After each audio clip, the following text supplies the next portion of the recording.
اعوذ باللہ من الشیطان الرجیم بسم اللہ الرحمن الرحیم الحمدللہ رب العالمین والصلاة والسلام علی محمد وآلہ الطاہرین۔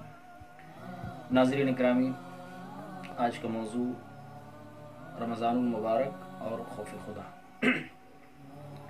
روایات میں وارد ہے، خود راوی مروی ہے کہ جب امیر المومنین علیہ السلام عبادت کے لیے آتے تھے تو کیفیت ان کی یہ ہوتی تھی، ان کا جسم پورا لرزتا تھا۔ آپ سے جب سوال کیا گیا کہ مولا آپ نماز کے لیے جا رہے ہیں، آپ عبادت کے لیے جا رہے ہیں، آخر آپ کی اس انداز میں کیفیت کیوں کہ پورا جسم لرز رہا ہے، پسینے میں شرابور ہیں آپ فرماتے ہیں کہ تمہیں نہیں معلوم کہ میں کس کی بارگاہ میں جا رہا ہوں؟ میں اس قادر مطلق کی بارگاہ میں جا رہا ہوں جس کے قبضے قدرت میں یہ ساری کائنات ہے۔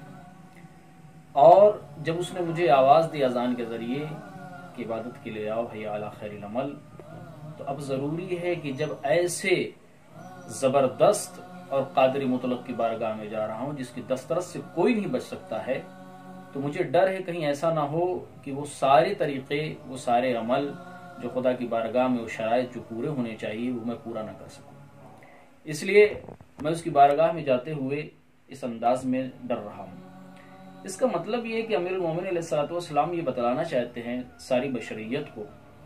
کہ جب اس کی بارگاہ میں جایا جائے تو کس انداز میں جایا جائے۔ اور عمومی طور پر دنیا میں بھی دیکھا گیا ہے، پہلے تو جیسے شاہی دور تھا تو کیفیت لوگوں کی دیکھی جاتی سکتی تھی کہ اس وقت لوگ جب بادشاہوں کے دربار میں پہنچتے تھے تو انداز یہ ہوتا تھا کہ وہ ڈر اور خوف کی وجہ سے لرزتے رہتے تھے کہ کب کون سا حکم ایسا آ جائے اور بادشاہ کہہ دے کہ اس کے سر کو قلم کر دیا جائے۔ تو جب ایک انسان دنیاوی بادشاہ کے سامنے جاتا ہے جس کی دسترس، جس کی قدرت بس اس کی مملکت تک ہے، اس سے زیادہ نہیں ہے، اس پر بھی موت جیسی طاقت معین کی گئی ہے کہ اس کی بادشاہی کو لمحے بھر میں ختم کر سکتی ہے،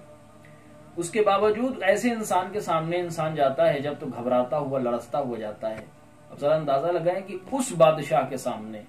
اس رب کے سامنے، اس پروردگار کے سامنے کس انداز میں جانا چاہیے کہ جس کی قدرت، جس کی طاقت لمحوں کے لیے نہیں، دنوں کے لیے نہیں، سالوں کے لیے نہیں، کسی ایک جگہ کے لیے نہیں، بلکہ ساری کائنات، جہاں کوئی لمحہ، کوئی وقت، کوئی جگہ ایسی نہیں ہے کہ جو پروردگار کے دسترس سے خالی ہو، اس کے قبض قدرت میں ساری کائنات ہے۔ تو جب اس کی بارگاہ میں جانا چاہیے تو کس انداز میں جانا چاہیے؟ شاید یہی وجہ ہے کہ جب امیر المومنین علیہ السلام کی جب یہ دعا پڑھیے، دعائے کمیل، جس میں امام فرماتے ہیں لا یمکن الفرار من حکومتی، اے میرے پروردگار تیری حکومت اتنی بڑی ہے، اتنی بڑی ہے تیری حکومت کہ اس حکومت سے کوئی فرار اختیار نہیں کر سکتا ہے۔ اس کا مطلب یہ ہوا کہ اللہ کی بارگاہ میں جب پہنچا جائے تو خشوع و خضوع شامل ہو، اور وہ خوف موجود ہونا چاہیے انسان کے اندر کہ کس کی بارگاہ میں جا رہے ہیں۔ خاص طور پہ جب رمضان المبارک جیسا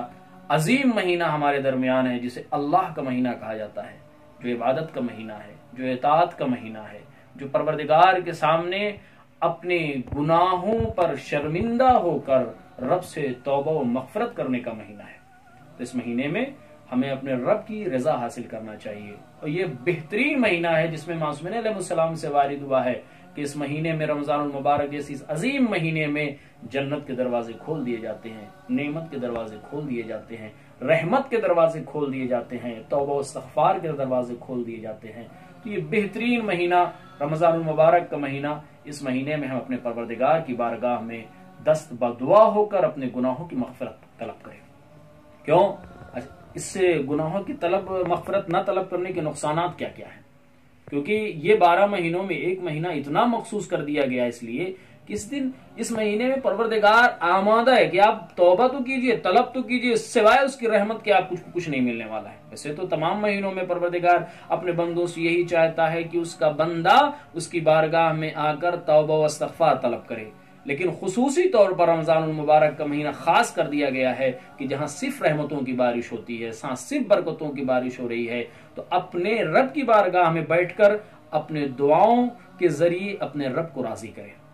کیوں؟ اس لیے کہ اگر انسان کے گناہ معاف نہیں کیے گئے تو روایات یہاں تک بتاتی ہے کہ اس کی دعائیں بھی قبول نہیں ہوتی۔ اس لیے آپ جب دعائے کمیل اٹھا کر دیکھیے تو اس دعائے کمیل میں یہ جملہ ملے گا، اللہم اغفر لی الذنوب التی تحبس الدعاء، اے میرے پروردگار۔ امام علی علیہ السلام اپنے صحابی جناب کمیل کو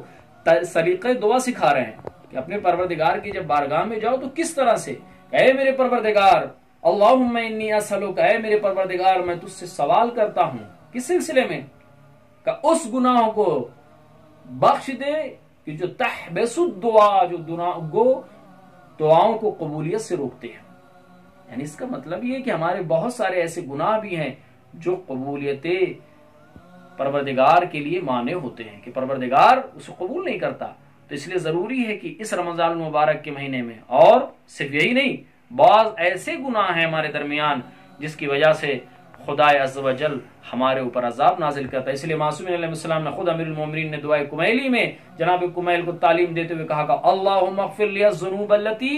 تنزل البلاء، اے میرے پروردگار ہمارے ان گناہوں کو معاف کر دے جس کی وجہ سے ہم پر بلاؤں کا نزول ہوتا ہے۔ عزیزوں، یہ رمضان المبارک کا مبارک مہینہ، اس مبارک مہینے میں اپنے رب کی بارگاہ میں اس مہینے کا واسطہ دے کر، معصومین علیہ السلام کا واسطہ دے کر، اپنے گناہوں پر شرمندہ ہو کر اپنے رب کی بارگاہ میں اپنے ہاتھوں کو پھیلا کر دعا کرے کہ اے میرے پروردگار، میں تیرا خطاوار بندہ ہوں، میں تیرا گنہگار بندہ ہوں، میں تیرا عاصی نافرمان بندہ ہوں، اے میرے پروردگار 11 مہینے تیری صرف نافرمانی میں نے کی ہے، لیکن اے میرے پروردگار اگر میں تیرا بہترین بندہ نہیں ہوں تو میرا بہترین رب ہے، تو مجھے معاف کر دے۔ یقینی طور پر رحمت خدا اتنی وسیع ہے، اتنی وسیع ہے، خود اسی دعائے کمیل میں کہ اللہم انی اسألک برحمتک التی وسعت کل شیء،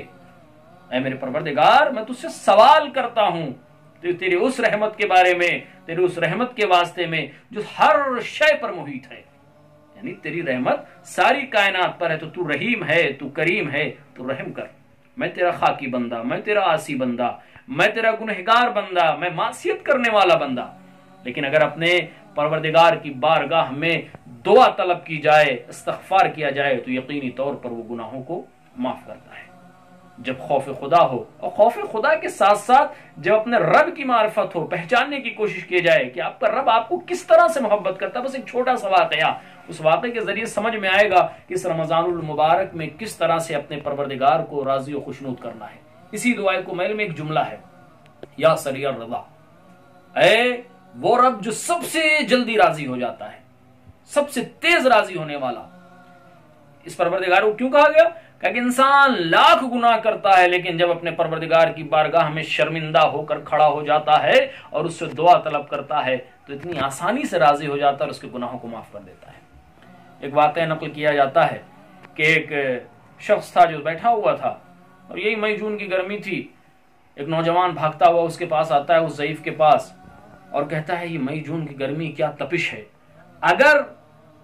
سایہ آ جاتا، بادل سایہ کر لیتا یا بارش ہو جاتی تو کتنا بہترین تھا۔ اس نوجوان کا یہ کہنا تھا۔ وہ شخص کہتا ہے، وہ ضعیف کہتا ہے کہ یہ کون سی بڑی بات ہے،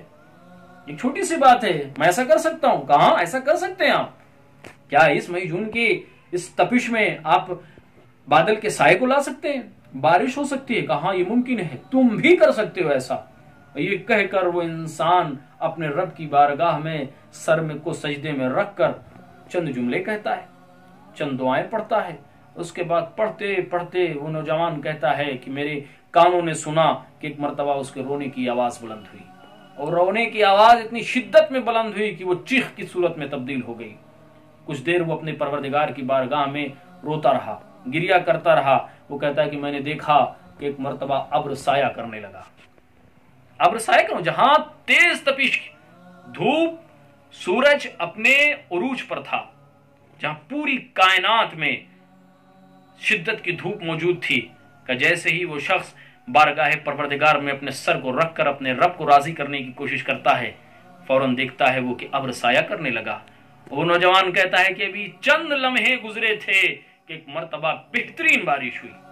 بارش ہو چکی، بارش ہونے لگی۔ ایک مرتبہ وہ شخص سر کو سجدے سے اٹھاتا ہے۔ نوجوان کہتا ہے یہ آپ نے کیوں کر دکھایا، یہ آپ نے معجزہ کر دکھایا۔ اس نے کہا میرے عزیز، یہ معجزہ نہیں ہے، یہ تم بھی کر سکتے ہو،